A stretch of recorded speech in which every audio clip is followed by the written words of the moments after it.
Welcome to మందాస్ kitchen. నేను మీ నరేందర్. ఈరోజు బెండకాయ పులుసు మన తెలంగాణ స్టైల్లో కానీ ఆంధ్ర స్టైల్లో కానీ సూపర్ ఉంటుంది. అది మామూలుగా నాన్ వెజ్ ప్రియులకేమో చేపల పులుసు ఎలా ఉంటుందో వెజిటేరియన్ వాళ్ళకు కూడా అదే అదే టైప్లో ఉంటుంది. చాలా బాగుంటుంది. ఇప్పుడు మీకు చూపిస్తాను రండి. బెండకాయ పులుసు చేసుకోవడానికి కావాల్సిన పదార్థాలు: బెండకాయ మనం కట్ చేసి పెట్టుకున్నాము, ఒక 100 గ్రామ్స్ ఉంటుంది. ఒక 50 గ్రామ్స్ చింతపండు నానబెట్టి పెట్టుకున్నాను. దానికి కావాల్సిన ఆవాలు, జీలకర్ర, పసుపు ఇవి మనం పోపుకి వేయడానికి. ఒక ఆనియన్ కట్ చేసి పెట్టాను, కరివేపాకు, పచ్చిమిరపకాయలు, టమాటా, కసూరి మేతి, కొత్తిమీర, మెంతి ఇవి కావాల్సిన పదార్థాలు. ఒక టేబుల్ స్పూను ఆయిల్ వేసుకున్నాం దీనిలో. ఇప్పుడు తాలింపు వేసుకుందాం దీంట్లో.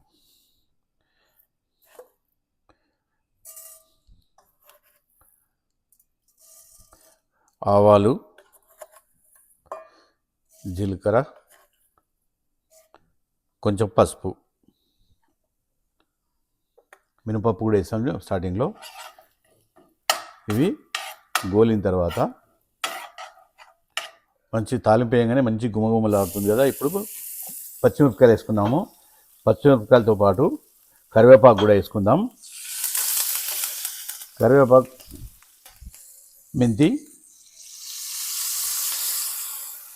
మెంతితో పాటు ఆనియన్ వేసుకుందాం.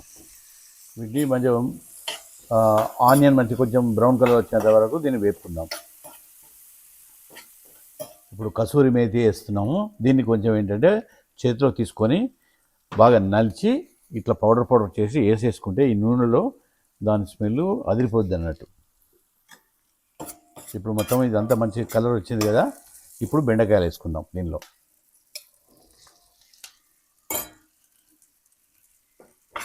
బెండకాయలను ఎప్పుడు కానీ మూతపెట్టి పెట్టద్దు. మూతపెట్టి పెట్టిపోతే అంతా ఎట్లా అంటే జిగురు అయిపోతుంది. అది జిగురు అయిపోతే దీనికి టేస్ట్ కూడా రాదు. బాగా ఇట్లనే చేసుకోవాలి మంచిగా. మీడియం ఫ్లేమ్లో పెట్టాను నేను దీన్ని.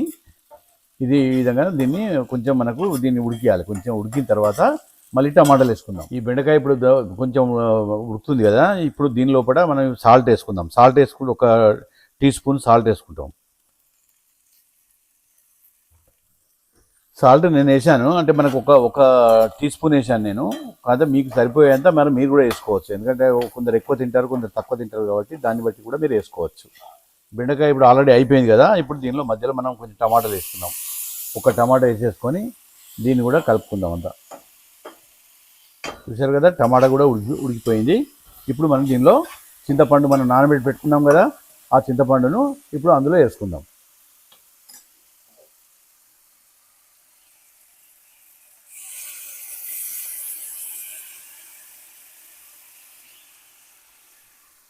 చింతపండు పులుసు వేసాం కదా. ఇప్పుడు చింతపండుతో పాటు మనం ఒక టేబుల్ స్పూన్ కారం పడుతుంది మనకు. ఇప్పుడు దీన్ని బాగా మసలనియాలి. దీన్ని ఇది మసలి మనకు కొంచెం చిక్కగా కావాలి. చిక్కగా అయిన తర్వాత మళ్ళీ దీనిలో మనము ధనియాల పొడి వేసేసుకొని దించేయడమే. తర్వాత కొత్తిమీర పైనుంచి సర్వ్ చేసుకుంటే బెండకాయ పులుసు రెడీ. అంతే. ఇప్పుడు మనం ఇది రెడీ అయిపోయింది కదా. ఇప్పుడు ఇది కొంచెం చిక్కగా అయిన తర్వాత మనము ధనియాల పొడి వేసుకుందాం. ధనియాల పొడి వేసుకున్న తర్వాత మళ్ళీ ఒక 5 మినిట్స్ తర్వాత మళ్ళీ లాస్ట్ కొత్తిమీర వేసేసుకొని దించేసుకోవడమే. బెండకాయ పులుసు రెడీ అయిపోతుంది అప్పటి వరకు. ఇప్పుడు ధనియాల పౌడర్ వేసుకున్నాం కదా. చూశారు కదా, చిక్కగా అయిపోయి చాలా బాగా వచ్చింది చూడండి. స్మెల్ ఇట్లా మంచి స్మెల్ వస్తుంది. ఇక దీన్ని చూస్తేనే మనకు నోరు ఊరుతుంది. ఇప్పుడు మనం దీనిలో కొత్తిమీర వేసుకుందాం. చూశారు కదా, నేను ఏది చేసినా చాలా ఈజీగా, ఏ బ్యాచిలర్స్ కానీ ఎవ్వరు కానీ చాలా వంటలు రాని వాళ్ళు కూడా ఈజీగా చేసుకునేటట్టు నేను చూపిస్తాను. ఇప్పుడు మనము లాస్ట్ ఐటెం కొత్తిమీర పైనుంచి వేసేసుకొని ఒక 2 మినిట్స్ అయిపోయిన తర్వాత మనం బౌల్లోకి తీసుకొని తినడమే. దీన్ని మనము రైస్లో బాగా ఉంటుంది, పూరీలో కూడా తినొచ్చు, దీన్ని చపాతీలో కూడా తినొచ్చు, పుల్కల్లో కూడా తినొచ్చు. చాలా బాగుంటుంది ఇది. మంచి ఎట్లా అంటే ఇప్పుడు నాన్ వెజ్, ఇప్పుడు మన వెజిటేరియన్ ఉన్న వాళ్ళకు ఇది ఒక చేపల పులుసు లాగా ఉంటుంది. చాలా టేస్ట్ ఉంటుంది ఇది. చూస్తారు కదా, మంచి వైట్ రైస్లో కూడా మనం ఆనియన్, కొత్తిమీర అని పెట్టి వేసుకొని ఇప్పుడు ఈ బెండకాయ పులుసు వేసేసుకొని కలుపుకొని తినేద్దాం. ఏ విధంగా ఉంటుందో చూడండి.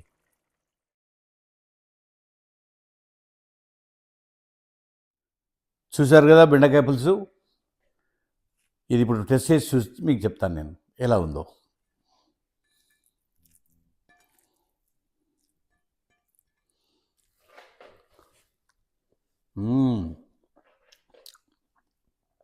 సూపర్గా ఉంది. ఇది మీకు నచ్చినట్లయితే లైక్ చేయండి, షేర్ చేయండి, సబ్స్క్రైబ్ చేయండి. Thank you. మంచి మంచి వీడియోతో నెక్స్ట్ వీడియోతో మళ్ళీ మీ ముందుకు వస్తాను నేను.